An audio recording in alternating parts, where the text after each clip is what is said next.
Address council. Doug. Oh, you got it? I'm ready to do it. Well, I'm going to be real quick, so I'm going to get out of the way. I'm Doug Meissner. I have an office in Toucan Alley in Shaman. I also own the saltwater shack on Bradford. And a lot of times in the day, the Toucan Alley businesses, we all kind of meet in one of the spots and hang out and chat. And I made mention I was coming here and we were looking over the agenda. And I was asked by Weatherhelm, JP's, and Boardwalk Paper. We saw the parking garage was on there, and they asked if I would convey, please hurry on that. And there was, when it's discussed, if there's any idea about the date for groundbreaking, because it's needed. You know, just the parking itself is, we all know it's a disaster, but kind of in that building, those guys are desperate, especially with, you know, we're only one shy of being 100% full for the first time in 4 years I've been there. So there's a lot of new businesses in there, and so I said I would come here and convey their excitement, and was kind of curious about when something like that's going to happen. So thank you. Pam. Hi, I'm Pam Summers, Bay Area Houston Convention and Visitors Bureau, and I just wanted to invite you all to we are hosting next week the Texas Association of Convention and Visitors Bureaus. It's my peers from all over the state. It took us 2 years to bid on this project and getting it. We're going to be getting about 300 people in, and the evening event is in Kemah. A lot of people are coming because of your great city. So anyway, I have a couple of events, the icebreaker reception that we're hosting, and also the opening ceremonies that I love everyone to come to, and just call me ahead of time so I can make sure that there's a badge for you. Gene Kranz is going to be our keynote speaker for our opening ceremony, so I'm very proud. But I'm very proud to have this group here, so I wanted to thank you for helping us get it through funding. Thank you, and I'm going to leave these here. Thank you. Ida. My name is Ida Jeffries, and my concern is the rehab building that's going up, that we have coming in, and 15 or 30 parking spots seems to be a lot of parking area for us, for a residential area. We have warehouses that are going in that are businesses on Andrews. That's going to be added traffic. We have buses that are going to be going through there going to school. That's going to be added traffic. And my concern is the noise they're going to make for all the residential people that live in that area. And the security, because it's a 24/7 facility. People are going to be coming and going. And the people that are allowed to pay $55,000 a month to stay there can come and go as they please. So that's my concern. Thank you. Thank you. The other Doug. Okay, I'm the other Doug. My name's Doug Barker. I've been a Kemah resident here for 18 years. Also, want to speak on the drug rehab facility. My home's on Lewis Drive. My business is on Del San around close proximity in both regards. Subject's not on the agenda tonight. I was hoping maybe for the next meeting it can be put on the agenda. I think there's a lot to talk about. Anyway, I want to read this petition we've put together. In the last meeting, we had quite a number of signatures on the petition. We have some more tonight, but I thought it would be appropriate to read it. We, the people of Kemah, Texas, and Florida City Council, would think twice about allowing a rehab house on 1013 Dallas Andrew. There would be a family of 4 children living behind the said property. I'm concerned about their well-being, as I am of other children in the neighborhood. The parking lot in the backyard of the rehab house would also disrupt the tranquility of the neighborhood, not to mention depressed property values for everyone in this area. Although I believe in giving second chances, rehab houses take in drug addicts, alcohol abuse clients as well. How will this impact the Kemah Boardwalk? It would be a magnet for ex-cons looking to steal and commit crimes. I sincerely request that this be taken into consideration before making your decision. This was written by my neighbor across the street. She has 4 grandchildren, and her backyard butts up directly to the property we're talking about. The last meeting, most of the petitions that were turned in were just people within a 500-foot radius of the property. This time, we've got petitions, we've got signatures from people on South Kemah, Williams, Andrews, Lawrence, Lewis Drive, and Dolores. Almost every one, most of the streets. We even got some signatures from people in Kemah buildings. So it's a big concern. And in closing, I just want to say, you know, we all understand that without zoning, it's difficult to stop something like this.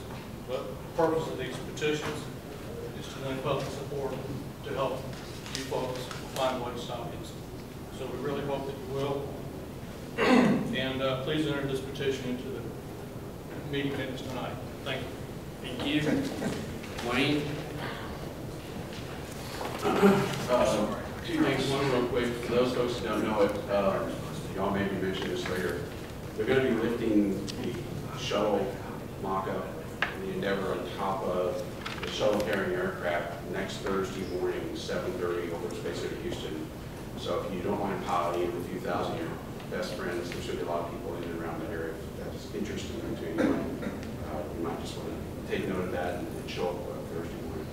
The other thing I want to let you know is at the last meeting in KCDC that I attended, I brought up that there were some issues related to reporting, mostly reporting to the county, and a few other things that were part of the agreements of our lease that we may need to spend some energy in making sure that we meet the terms, or we go to the county and appropriately adjust the understanding inside the lease, and it has to do with what we were going to provide there, the reporting and the way we were going to do it, some fencing that we agreed we were going to do, which we may or may not need to adjust on that. Just some housekeeping, important details, but hopefully it won't be a big issue. I don't think the county will be real upset either way. We just got to make sure we do what we say we're going to do. If we're not going to do it, we tell them what we are going to do. We get to agree. So I want to bring that up because it's something that is probably a year or two behind where it needs to be. Thank you. Dan? My name is Dan Rubicki. Y'all know me from last meeting. I spoke on the drug rehab, and that's what I'm here to speak about again. I just have one thing to say. A lot of people have spent effort in going after petitions to basically, and again I'll say it, speak on behalf of the people of Kemah. That's what we believe we've done here.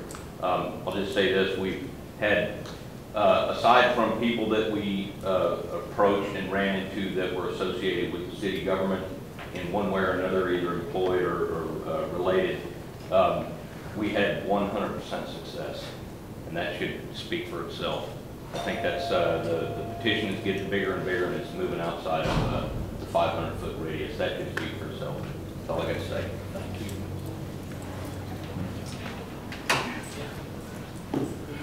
you. Presentations.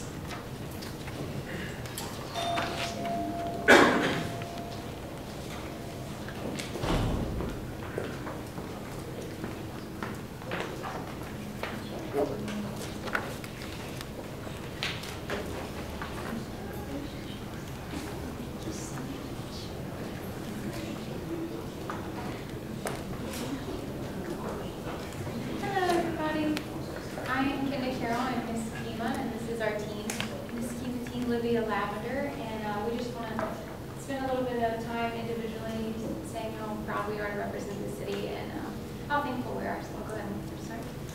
Words can express how excited I am and honored to be Miss Kemah team, and this is such a wonderful experience. And I'd like to thank the mayor and the city council for having me here tonight. And I know Kemah is special and a unique city, and I can't think of a finer city to represent.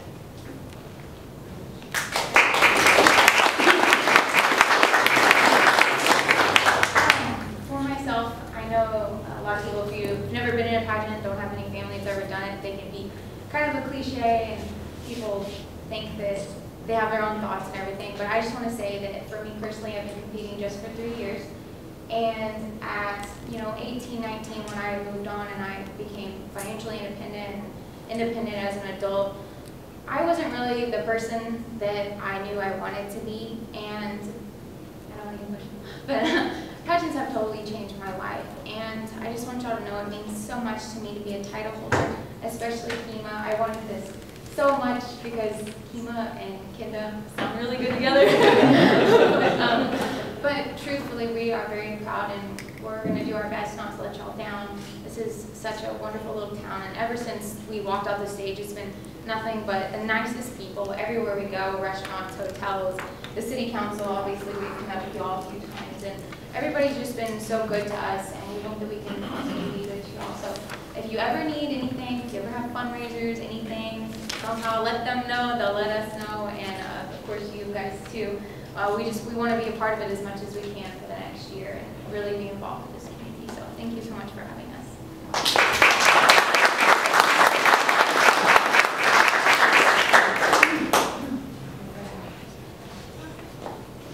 The city of Kemah wants to congratulate Kendra Carroll, our Miss Kemah USA, and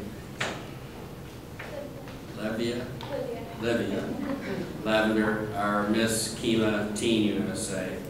We're looking forward to your reign and know you will do an amazing job representing the city of Kemah throughout the Bay Area and the state of Texas.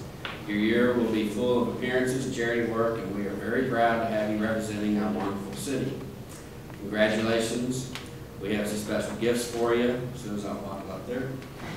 As mayor, I'd like to present each of you all the key to the city and a proclamation that today, August the 6th, 2014, will be Miss Kemah USA and Miss Kemah Teen USA.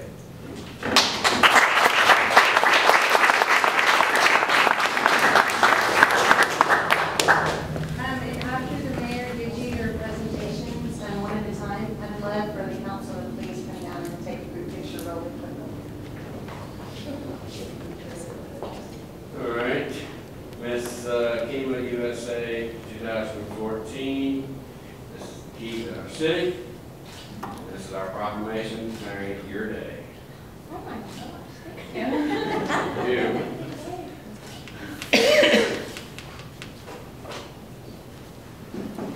And Miss Kemah Teen USA 2014. This will be your proclamation declaring that it's your day in our city, and this is your key to our city. Thank you. Welcome.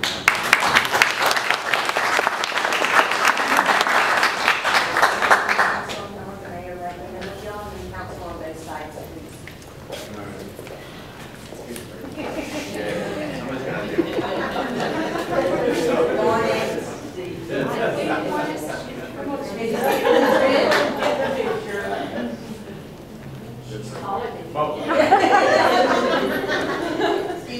I figure if I move a little further up.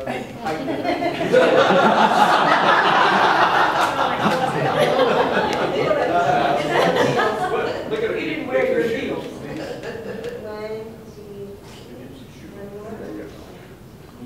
Perfect.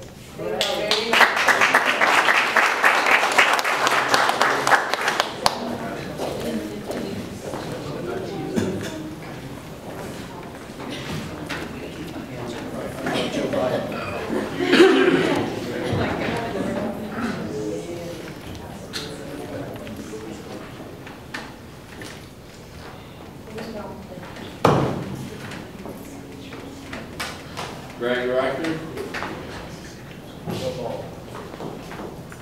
Thank you, Matt. Will you come up here? I have a presentation. Sorry, we have to follow that. I don't have keys or anything else. You got the key to jail? Key to jail, yeah. This is Officer Matt Masick. He's our DOT enforcement officer. It's his 10-year anniversary last month, so we're presenting him with our peppermill, wine bottle peppermill that we give to all of our 10-year employees. On a special note, Matt is getting married in a couple of months, so when he gets out of line, this will, not be back in place. Too bad his wife's not here to see it. Matt, congratulations. Thank you very much.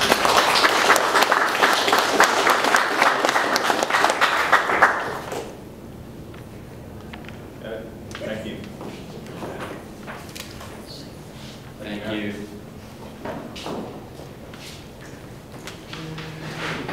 Council member comments and announcements. Councilperson Newborn. Yeah, we obviously understand all of our neighbors and residents' issues around the rehab center, the recovery center, being neighborhood. And it's not that we are unsympathetic, but there's only so far we can go here.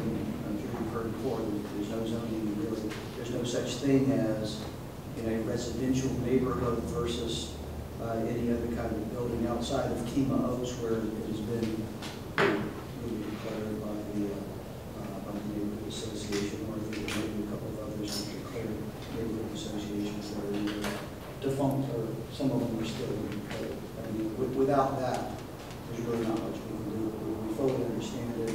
A few years ago, my neighbors and I were not happy when someone decided to take a lot right across the street from me and build an open air market that has never opened and has never been functioning, but we have that eyesore to live with, and none of my neighbors are happy about it either. And unfortunately, that's something that once it's there, not much you can do about it either. So we feel your pain. I'm just not sure that short of lawsuits, I don't even know if that would stop it. There's not much we can do. Thank you. Councilperson Collins? It's probably a new point now. I was just going to thank Kelly for all of her hard work with the pageant. They've already left the audience, but no further comments. Thank you. Councilperson Zimmer? No comments. Thank you. Councilperson Carney? I just wanted us all to remember Larry and Gina Francis family in West Kemah. Their daughter was killed in a car wreck last Friday. Thank you. I too would like to express sympathy. One of our judges, Kenneth Day, passed away last week. And it's remarkable. I mean, he knew how ill he was, and he was here to help us just, what, 45 days ago? So it's, we'll certainly miss him. I always hate to open this up. City Administrator. Thank you. West Kemah Street rehabilitation, if y'all have driven in that area, you know that we've been through a summer and late spring of construction. The paving around the school on West 6th, 7th, and a portion of Miller is now complete. They're going to begin doing the striping. They're going to start milling on actually next week. Be West 5th, North Miller, and the Grove area. They're going to get back to Carolyn. They still have a few issues working out the pipelines, which have been ongoing because the depth is not optimum, to say the least. In terms of the speed humps, what the plan is right now, we've had, obviously with concrete, people and smooth, nice smooth roadway surface, people drive a lot faster. We've had some complaints on just about every street that's been reconstructed. So we already had speed humps on West 6th, even by the park, and a few other locations immediately behind Stewart Elementary. So what we're going to do is we're looking at locations of replacing those, also putting some on West 7th and West 8th on either side of really the same rough locations on either side of where the park is, which should slow some of that throughput traffic. We don't have current plans to do north of 6th, in part because it's more of a destination when you get to 5th and 4th and Grove. So if we're in error, but please let us know if we get some complaints at every street. West Kemah wants them, but we have had several speeders through there, and even noted by the construction crews the second they opened it up, so, as well as complaints. Excuse me, Rick. I do have a little bit of an objection on that. Before the construction, we had a speed hump on West 4th. Okay. Okay.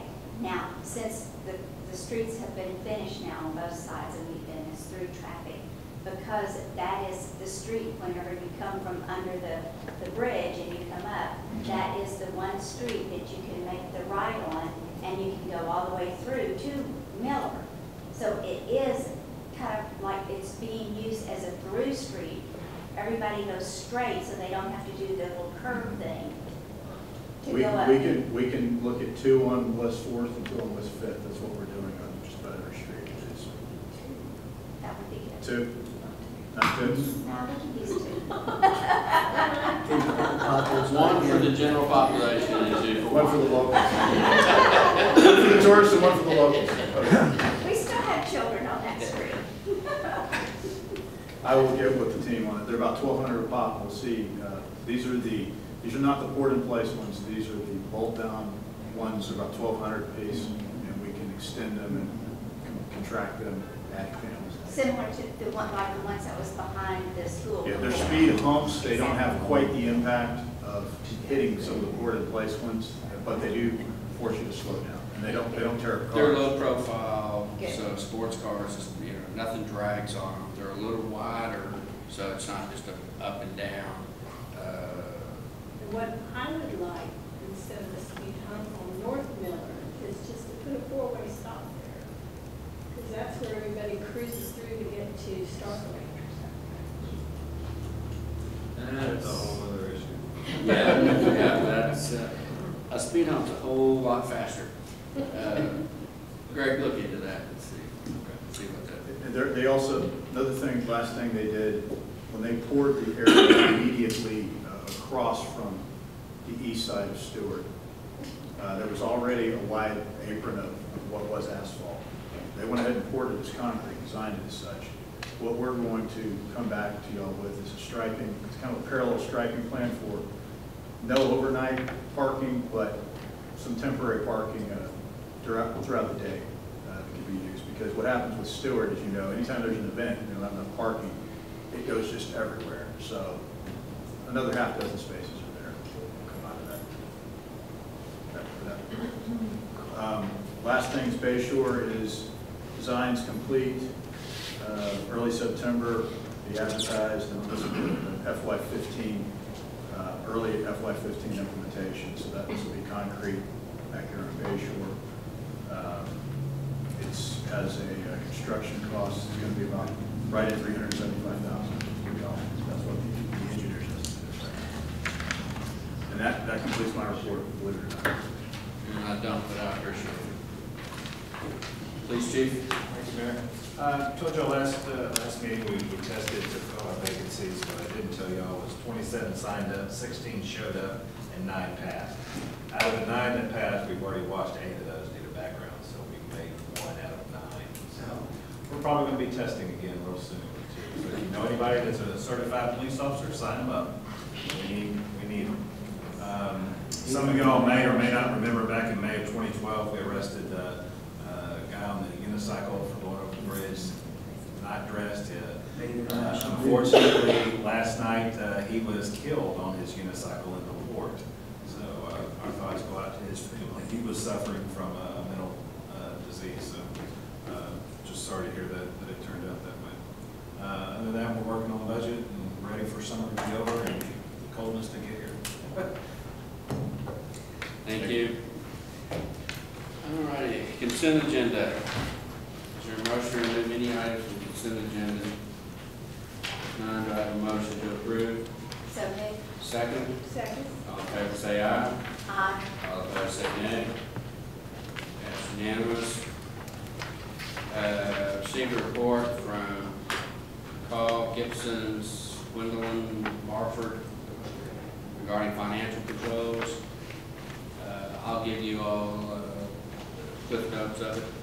A couple of weeks ago, these are the auditors that we use for our annual stuff. A couple of weeks ago, I called them directly, requested an audit. 6 months from January the 1st to June the 31st. Every invoice, every vendor, every department. Then I asked for them to look at our procedures, or maybe in our case our lack of procedures, and recommend procedures. Anytime that you have any amount of money, in our case, our small town, $4 million, It's cheap insurance to have it audited, keep everybody on the straight and narrow. It's just a good business practice. Not unlike any audit that I've ever had conducted for me in the past. No auditor ever says, boy, everything's marvelous, because then they have a hard time handling that bill. So he came up with some stuff that we weren't doing exactly up to snuff by the rules of generally accepted accounting practices. And then he laid out some procedures with some checks and balances, so we don't have one person handling everything in and out. So it was a very good exercise. I'm delighted with the outcome. We don't have anything to really fear, but if any of y'all read the paper every day, it never fails. There's somebody that worked someplace for 20 years and they took $20 million and everybody's scratching their head on how that happened. How it happened is you don't ask for an audit and get policies and procedures put in place, checks and balances. That's how it happens. So I think we came out very well. They came down here.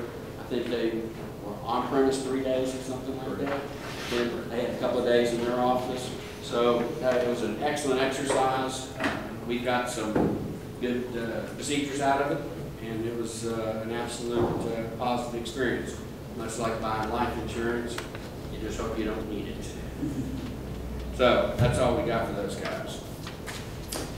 Consideration and possible action on approval of ordinance of the City of Kemah adopting Amendment Number 1 to the budget of the City of Kemah, Texas for the fiscal year 2013-14 by providing detailed line increases, by making supplemental appropriations, declaring this a matter of public necessity, providing severability, and providing the effective date 1113. Do I have a motion to discuss? Second. Alrighty. You need to jump in. Oh, I was hoping to make this short. I'll be brief, and then I'll kick it over to the chief, since many of these items are, we've got police department, we've got capital items, and we have public works capital items. As you know, the old style Ford Tauruses from the 80s rental car style, which we were still buying in the 90s, have, actually the early 2000s is our model, have finally started giving up the ghost. One of them, transmission repair, is going to cost more than the Kelley Blue Book. So we do have what should be a positive balance at the end of the year. We also have around $445,000 that's due back to us, which should hit this fiscal year from a grant. And we've got 2 Ford Taurus staff vehicles. We also have 2 Ford marked patrol vehicles.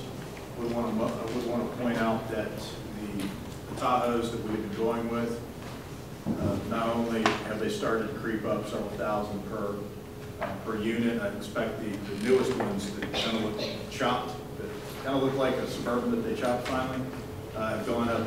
Looks like they're going to go up even more, north of 5,000 per unit. And I think the Fords have become a lot more cost effective. We also have radio equipment, as well as public works vehicles. They've had a mower out for some time, and so we've got a 0-turn mower.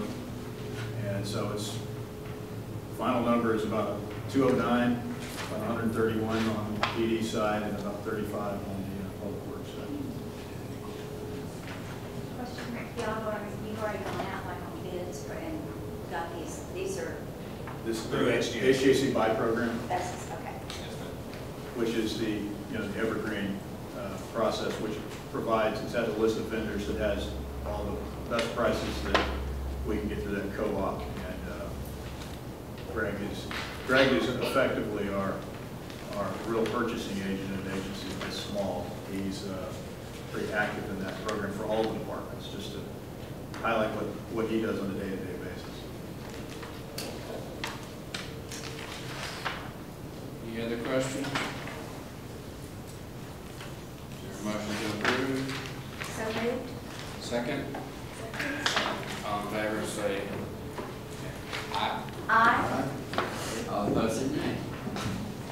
Passed with ayes.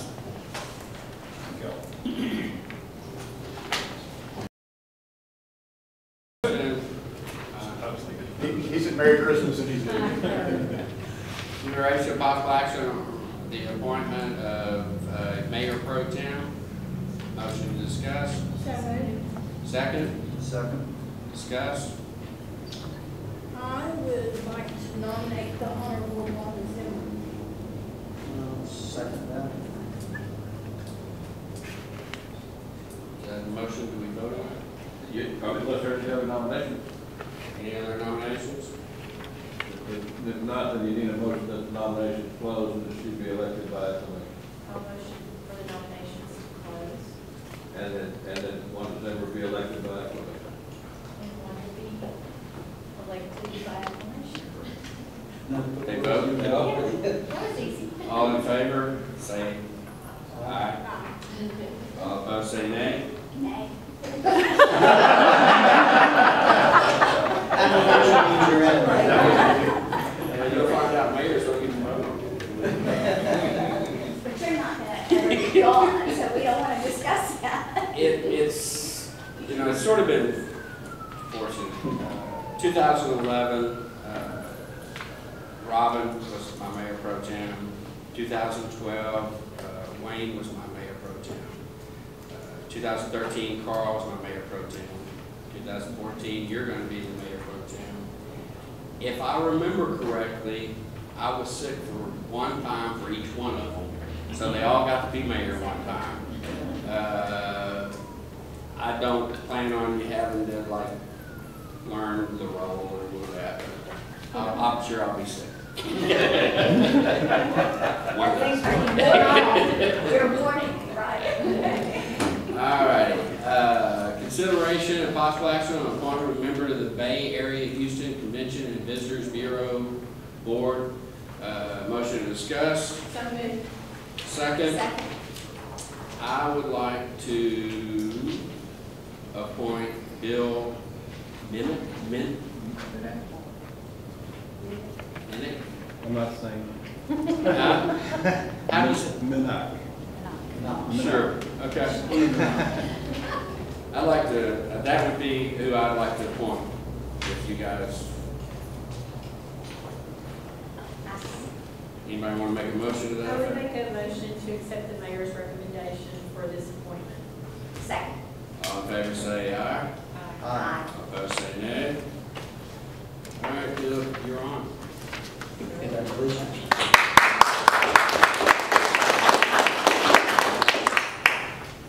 Consideration and possible action on approval of full-page ad in the Visitor's Guide magazine. Motion to discuss. So moved. Second. Second. Ruby? Yes, this is for a full page. In the past, we've done a smaller ad, but the Bay Area CDD, Pam came to us with this, that we have a reduced rate from $6,000 to $4,000 of the inside cover, which is a desirable page to have. We're going to take our existing ad, we're going to tweak it a little bit, but we're basically going to keep the lighthouse theme for the Kemah Business District. So from $6,000 to $4,000. Okay, even though it says 6,000. Yes, but the contract is for $4,000. And it's the inside front cover? Yes, Awesome. I think it's going to be great. Thank you, Pam. I'll make a motion to accept the contract for $4,000 for the inside page. I'll second. All in favor say aye. Aye. All opposed say nay. Pass unanimous. All righty. Consideration of possible action on appointment of a new KCDC board member. Motion to discuss. So moved. Second. All right. I'd like to nominate Wayne Rass. He's gone a whole 6 months without anybody bothering him, and I don't think that's really fair. I would, barring any other nominations, I would move to accept the nomination And to elect him by acclamation. and to elect him by acclamation. Hey, Thank you. the fact that he's here is good with me. I second that. All in favor say aye. Aye. All opposed say nay. Unfortunately, Wayne, you're back to work.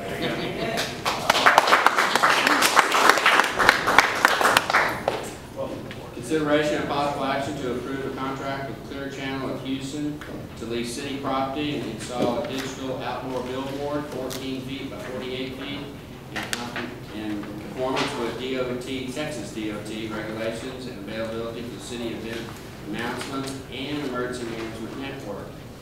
Motion to discuss. Second.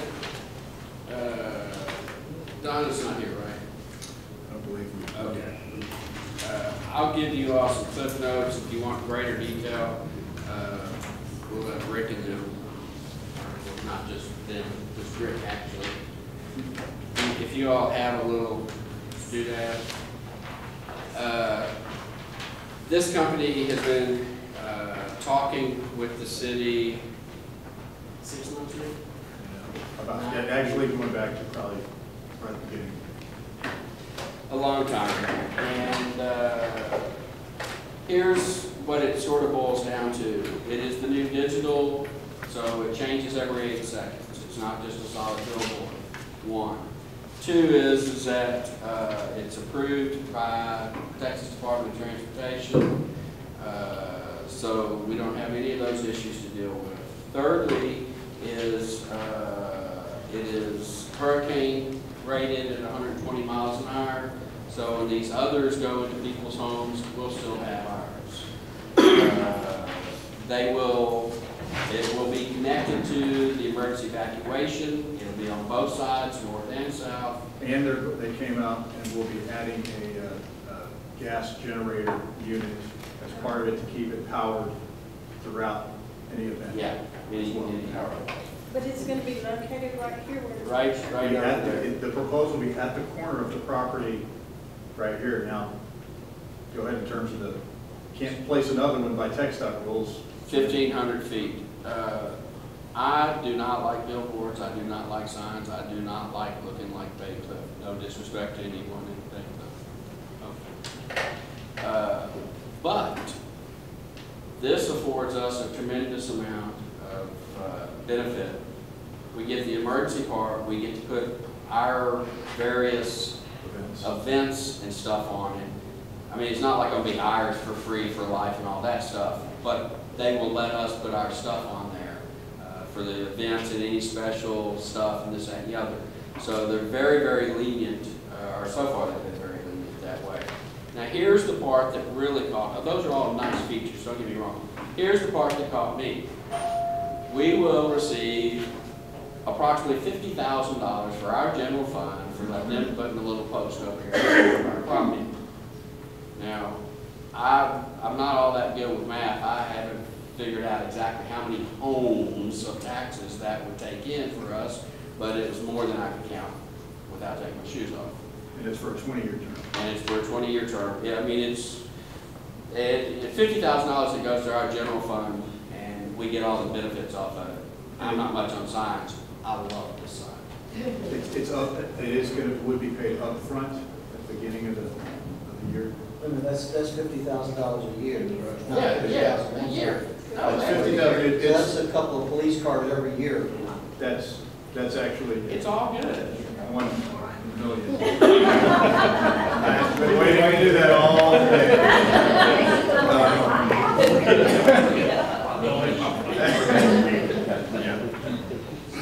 Make a motion to approve. I will second the Could the motion be that these are the bullet points that will end up in a contractual form? Yeah, we'll get all the. Could it be, the motion be to approve it subject to the legal approval of the ultimate document, and so we don't have to come back with it, but we ought to be able to have some say in what the contract is.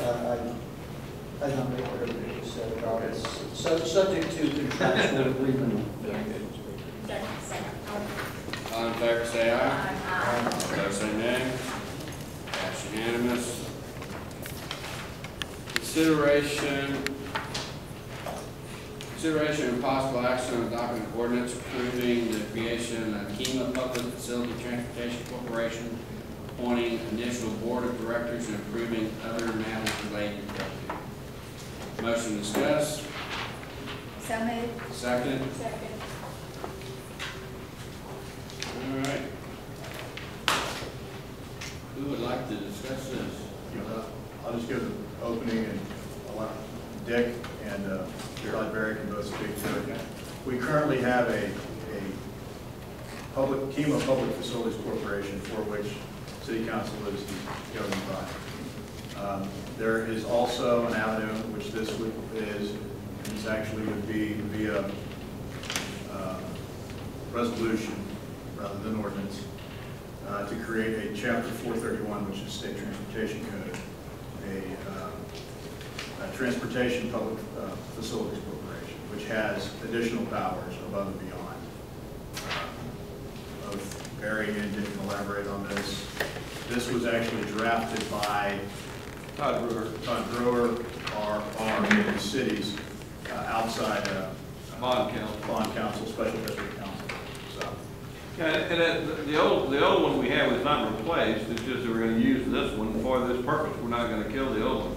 But this has more flexibility, and this one was created under the Transportation Code. The other is under the Local Government Code, and it gives us some flexibility that Barry felt like was useful. I felt like was useful, and Todd recommended. So I think we'll do it and use it as the vehicle. You agree, Barry? Yes, I'm Barry Goodman, Mayor and Council and City Administrator. We have several items on the agenda for your consideration.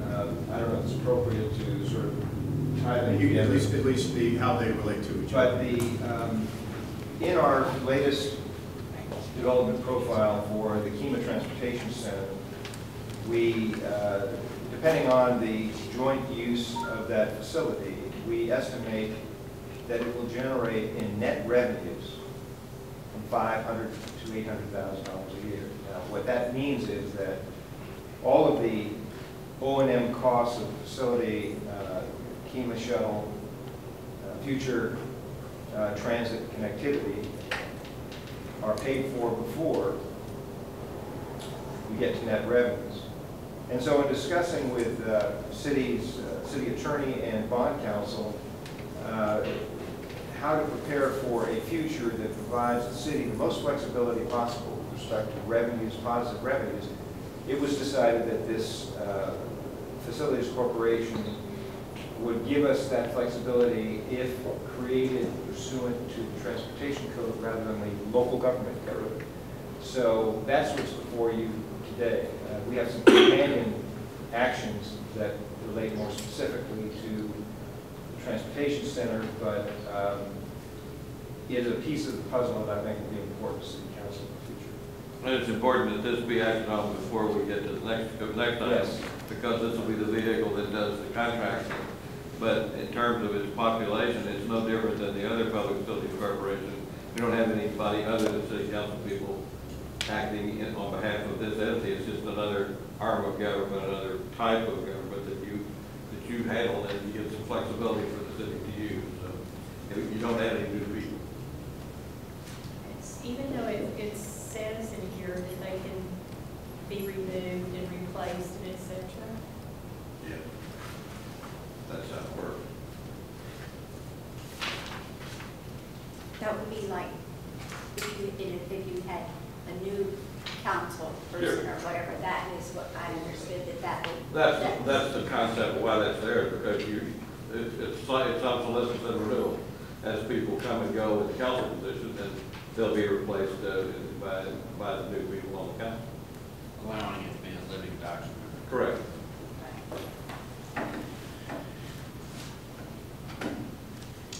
Any other questions? Okay, questions. I think it's something that we really need to look at and that we should probably take into effect for us, because it will help us move forward with the transportation center. And I feel like that is a very important step that we need to take. And then you say it was created under the Transportation Code versus what? local government. Texas Local Government Code. Our other one was done that way. And at that time, I don't believe the Transportation Code mechanism was even there. We adopted it for what was there at the time. Yeah. This is better now. And the kind of things that you have flexibility on or have to do with the kind of restraints on bidding and things like that are more flexible here for an entity like this, and so it makes more sense. And in terms of our bond counsel, our outside counsel, he's actually Todd's not here today, but he's actually represented, I believe, the rodeo, the development of the Reliant, as an example. Correct. The other large facilities. that were rather complex and had multi-party agreements. So, thought that, in terms of the best interest of the city, making sure that we had the right vehicle to participate in this project, that was my recommendation. All right, is there any other discussion? No, I think you just said that this doesn't supersede No. the other agreement. It's simply set aside for the particular purpose of the parking.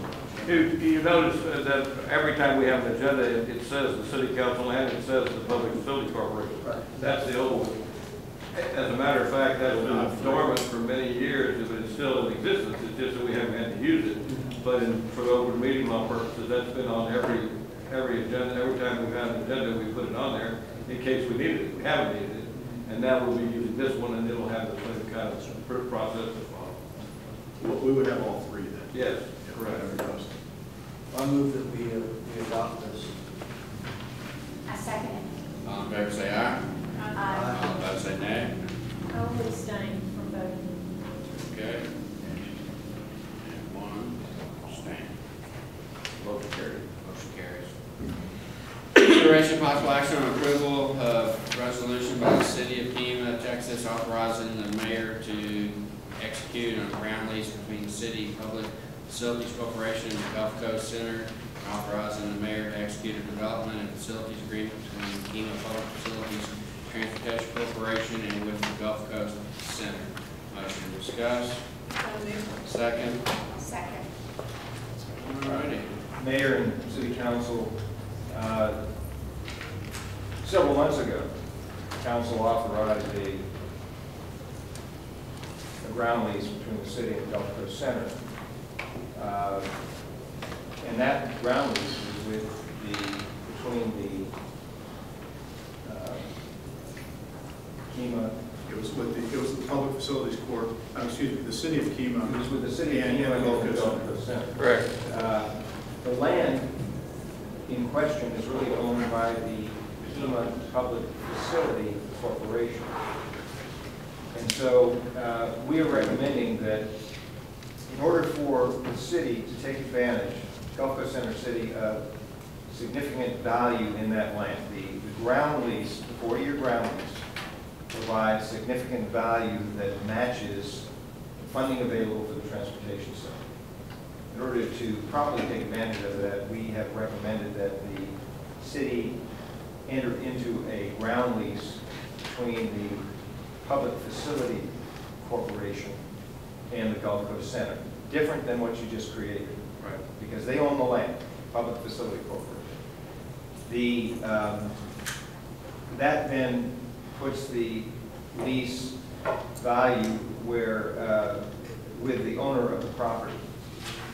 The development and facilities agreement, which we also talked about several months ago, is the structure of a business deal between Kemah and the Gulf Coast Center. Essentially, the highlights of what that would provide is that, and when I say the City of Kemah here, I'm including the Public Facility Development Corp, the new Public Facility Transportation Corporation created under the Transportation Code. But essentially, we have approximately $12 million to spend on the center that is matched, so there's no local taxpayer dollars that go into the development of the center. The center itself, to be developed, is a partnership between the Gulf Coast Center and the city. As owner of the property, the city and its political entities, the city has first right of refusal to manage all revenue-producing spaces. So here's the first reason that we talked about creating the Public Facility Transportation Corporation under the Transportation Code, because it will involve management of revenues, and we felt that the entity that you just created, or authorized to be created, it provides much more flexibility to do that. The city/entities will also have approval over design, approval over construction plans, to make sure that everything is done in accordance with the wishes of the City Council. At the the end of the ground lease, all ownership of the leasehold improvements, in this case we're talking about $12 million worth, revert to the ownership of the city. The agreement provides that should there be net revenues created, they would be shared between the Gulf Coast Center and the city on an equal basis, 50-50 basis. The provision in the Development Facilities Agreement provides that should the city desire to develop certain types of spaces that produce revenue, it would have the right to control those spaces. Now, in the development of our plans, we have a transportation center, 500 spaces, and we've included 7,500 square feet of what's called joint use space. We've also been tasked and worked with Murray Janke, Rick Beverling, independent market research consultant, to take a look at what the market is for other activities in this area. We found that there really isn't a big market for any retail activities. We've got a lot of that going on around the terminal. But possibilities that we have looked at is that instead of 7,500 feet of joint use space, you could have 7,500 feet of space that could accommodate City Hall and other activities. So that's one particular option. Another option might be oriented more towards entertainment events, things of that nature. Those would be one of the decisions that we'll ask this council to make in the future is to hone in on exactly what you want that space to be. You will be responsible, and should you decide that it makes sense to create space for this administration because you've got parking that is being paid for by federal funds, the federal government encourages use of that parking for multiple purposes, you will be responsible for fitting that space out. You'll be responsible for paying to create the space you want. That could be a role of the Public Facilities Transportation Corporation. So it's another reason why we believe that the entity under the Transportation Code provided much more flexibility. You're going to be generating significant positive revenues, and you want the flexibility to use those revenues in a way that best most benefits the city of Kemah. So that's sort of the background of the Development and Facilities Agreement. That agreement will be guiding the project through various stages of development. When the project's complete, there's a third agreement that has to be executed prior to that time called a Operation and Management Agreement, which will set forth the specifics on what are the costs of the project, and are they what we feel are legitimate costs to be weighed against revenues and from which net revenues are derived. For example, our broker's fees to market space, our legal fees associated with that eligible cost, because when we get to that point, it's talking about dollars and cents that are important to the city council and the city of Kemah. We're not going to, we will not be discussing that agreement until we know exactly what this transportation center can be, which you need to help shape. So at this meeting, we're asking you to authorize the newly formed Kemah Public Facilities Transportation Corporation to enter into an agreement with the Gulf Coast Center for this Development and Facilities Agreement. It will be on the Gulf Coast Center board at the end of August 27th. When we get down to really defining what this facility is, we'll come back to you and you'll help us define it. And once you help us define it, we'll come back again and we can discuss management of money, which is going to be of most concern, I think, to this body. Okay, you lost me in a couple of places. See if we can circle back around this. First of all, you said that the agreement we entered into between the city and the Gulf Coast Center didn't take into account that the property is actually deeded into the holding company or something? Yeah, that's in fact, Robert, I misspoke this morning when you and I talked, because this originally was owned by the city and the public and the KCDC, and when we created this Public Facilities Corporation, we put title all of it into that. And I think when you and I talked this morning, Robin, we talked about the fact that it was jointly owned. It's no longer jointly owned. It is Oh, that's very So, stated. came up with the title Wait, your pardon? and the research title. Yeah, and that's true, and that's part of what we use the existing Public Facilities Corporation for, is to act as a single umbrella for that. So all of the land in question is owned at present. By the Public Facilities Corporation. That's what not the new we're one. updating the ground list. Which is why he said we're gonna have the operations in the hands of the new thing we just created, but the title is in the old, so they'll both be participants in this to some degree. Yeah, down the road, you'll have to approve an interlocal agreement. Between the two. Clearly, you're going to want paperwork that demonstrates that you can operate, based on an agreement with the entity that actually owns the property. Right. That doesn't sound like what you got. And before we had these documents already, we approved the concept of a lease contract between the city and this other entity, subject to legal approval, including bond council approval. And when we got into the process, is when we came up with this much better. That first agreement has never been executed for several reasons. One, and all we're asking here is that you authorize the mayor, subject to legal counsel approval, to enter into a substitute ground lease. We're still waiting to complete one of the exhibits, which is meets and bounds, which is cited as one of the exhibits. So that should be done at the end of this week. If it's reviewed by Dick and approved as an appropriate exhibit, then and only then are you authorizing the mayor to execute this new substitute ground lease. Okay, I don't see that in the package. Is that something? Yeah, there's a lot of exhibits not in here.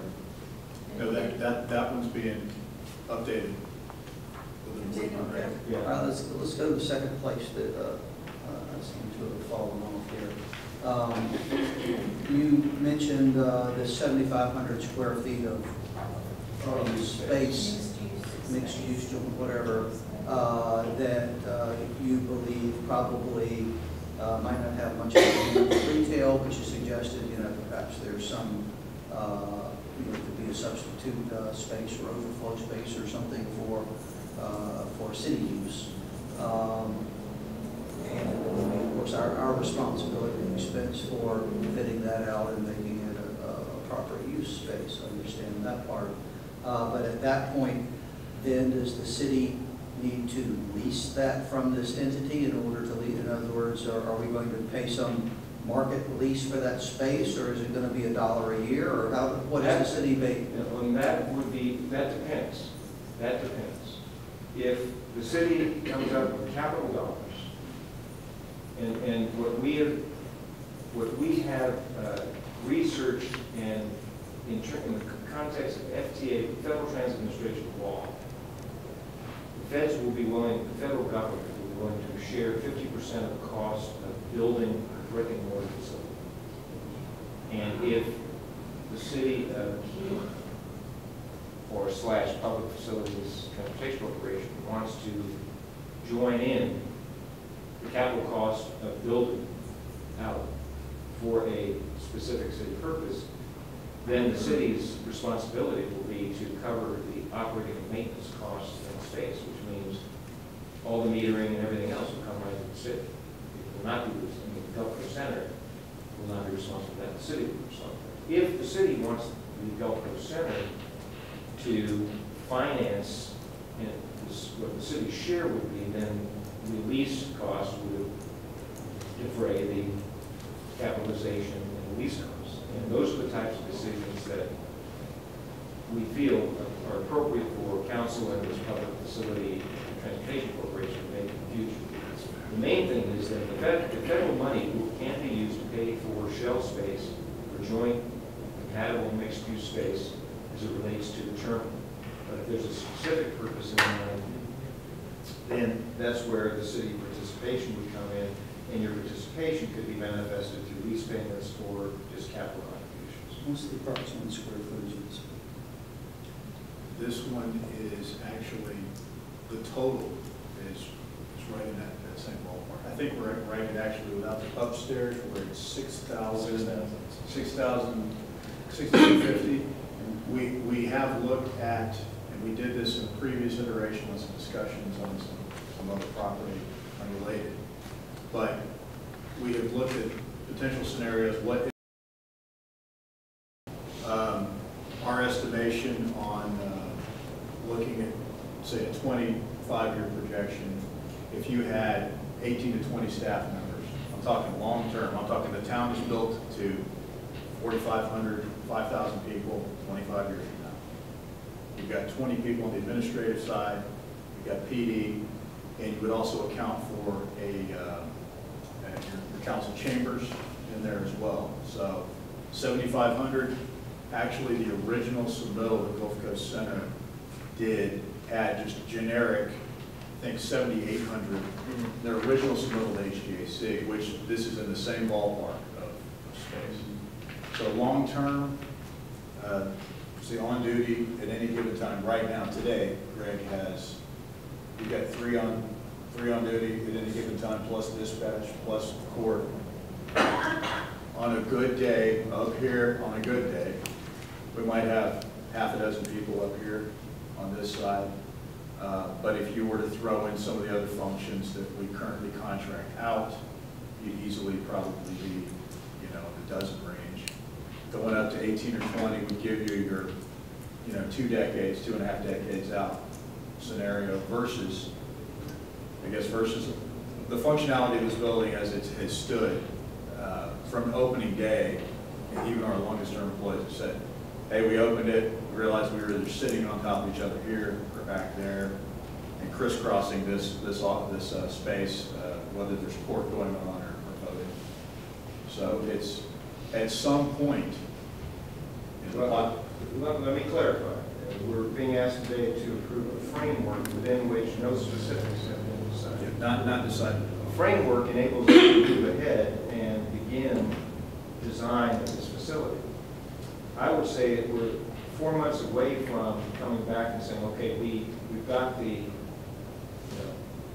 load factors, piers, we know what's going on there, but we don't want to spend money on getting into specifics about this space without the city's ability to come back and say, well, you know, we thought about it, or workshop, or how you want to do it, come up and say what you think is the best use of that space to benefit specifically the city, as opposed to a more general multi-use purpose that might have space for profits or community rooms or things of that. Well, I think we have to do a market survey of the value of that retail space. I'm not sure that we want to move administrative functions to some place that, you know, has a better return as a commercial space. So I don't think we're prepared to talk about that, but we've already passed the framework. So I'm not sure, is there some motion or something we're supposed to act on here now? This is the motion to execute this lease between this new entity and this other corporation. Yeah. That's what's on the agenda. To replace the other contract that we approved. Yes, it's really, I believe it's 2 actions under the one posted, and it is the Number 8. It's number 17. Oh, 17. It is both. It's the ground lease and it's the ground lease with the existing public facilities. Correct. And it's the development of facilities agreement, which is really the framework with the new public facilities transportation. Correct. Both documents. Because all we need to do is to approve this to get this started. Right. We're not Yeah. taking any. And you're authorizing the mayor to execute these agreements when the city attorney has certified that all the exhibits, and the exhibits are meets and bounds, there are survey, appraisal, other things that are germane to the agreements that we have most of the exhibits. We're finishing meets and bounds this week. And once these agreements are executed, then we can begin the real work on the project, but we'll still be coming back to you for some important critical decisions as this develops. And we're going to be talking about some important decisions that you have to make tonight. We want to expose you to another, we want to talk about vehicles, because there's a lot of choices for vehicles. There's money available to buy vehicles with shuttle, so that's part of it. So is there a motion? I make a motion that we approve the ground lease by the Kemah Public Facilities Corporation and the Golf Course Center and Development Facilities Agreement between the Kemah Public Facilities Transportation Corporation and GCC. Is there a second? Second. All in favor, say aye. Aye. All opposed, say nay. Nay, I'm still of the opinion that something of this magnitude should go to a vote by our citizens, and that's the reason for my vote for nay. All right. Presentation of possible action on Gulf Coast Center trolley vehicle design and procurement for Kemah Lighthouse District Services. I want to give you some options on vehicles. There's a lot of importance for vehicles. Some of these are expensive, they last a long time, and they take a long time to build. Some are much less expensive, take a shorter time to build, they don't last as long. So, how do we advance this? Do I do that? Gina, we have to do it manually, right? Yes. One at a time. You just go to the next slide.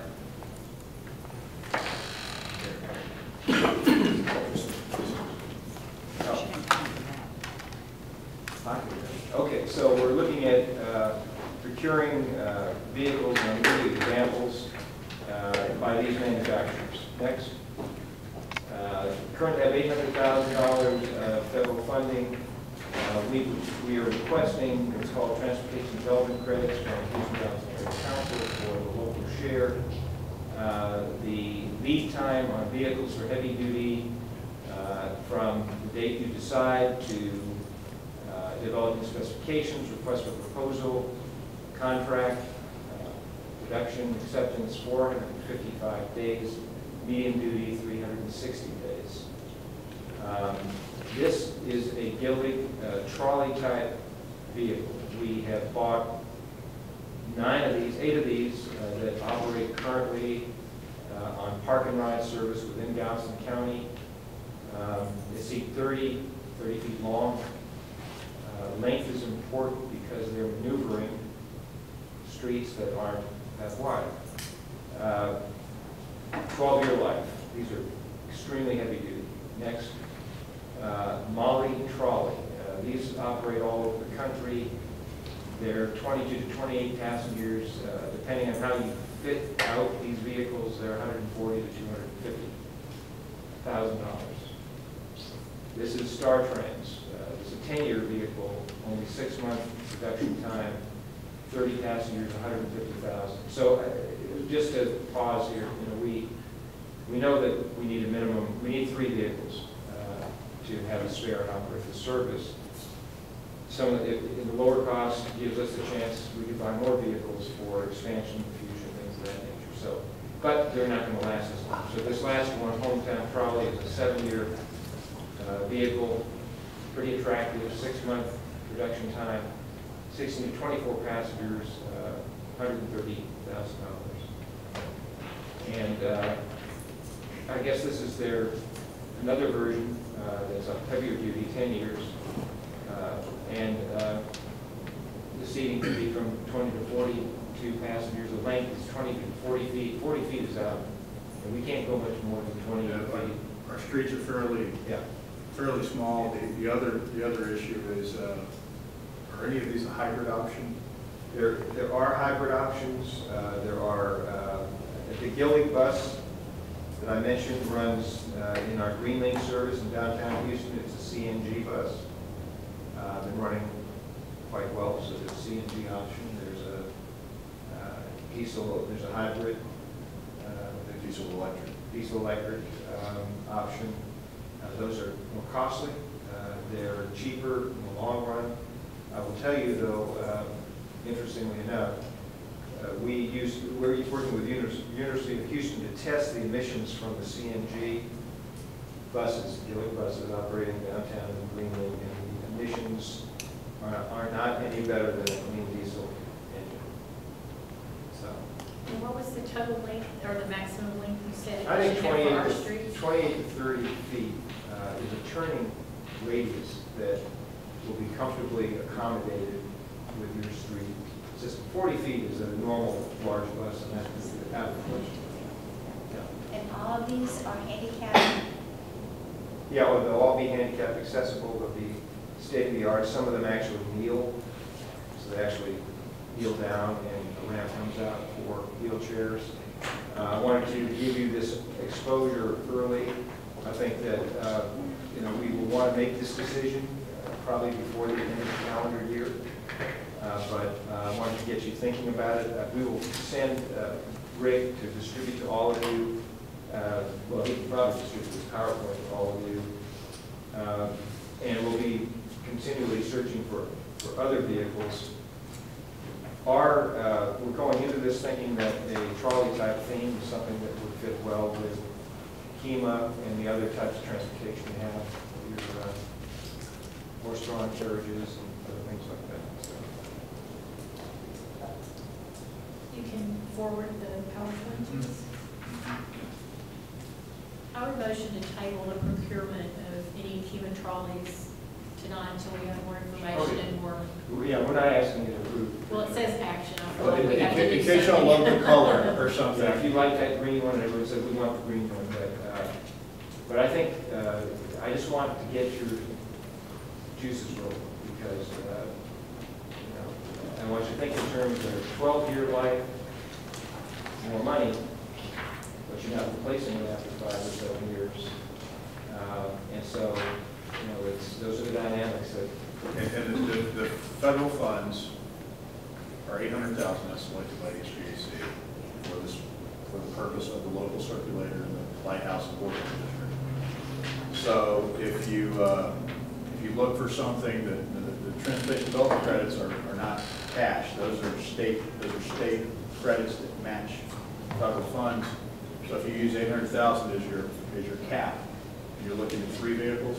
Yeah, now the Gulf Coast Center might have other resources to bring to the table. We haven't talked about that. So I'm not too concerned about whether the total cost is $859. We'll make that work once we know where we're headed and what type of vehicle we want. But you have $800,000 to spend, and therefore you could get multiple at 150, or do you just have to buy 3? I mean, otherwise you're into $300,000 vehicle. The item in the Transportation Improvement Program, I believe, said 3. It was spec'd as 3.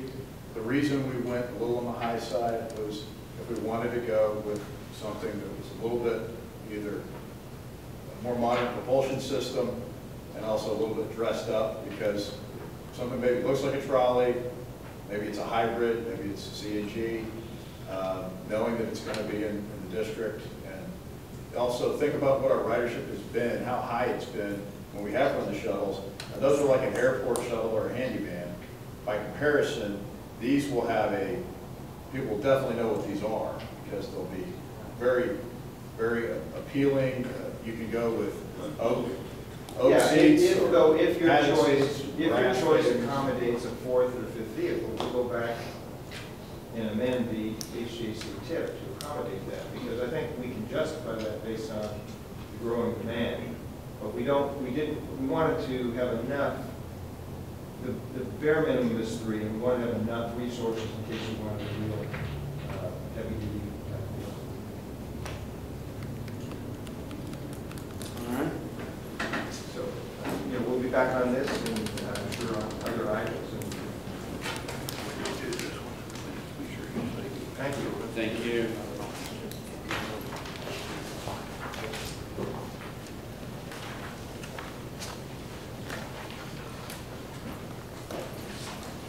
Council members, closing comments. Councilperson Newman. No comment. Councilperson Collins. No comments. Councilperson Zimmer. No comments. Councilperson. I just wanted to speak to Jeff on his comment about wanting the parking garage to start as soon as it can. We all want it to start as soon as it can. It's a government grant, and we have to wait for those wheels to turn. I worked on getting the grant for West Kemah streets, and I think that took 3.5 years before we even started, so. The money is programmed in FY '16. And the design will take, a year, so I mean, we're rolling now, and there should be no holdup, and we will come to you in a timely manner for those critical steps. All right. And Mayor, how about a motion to adjourn? So moved. Second. Let's all vote for that.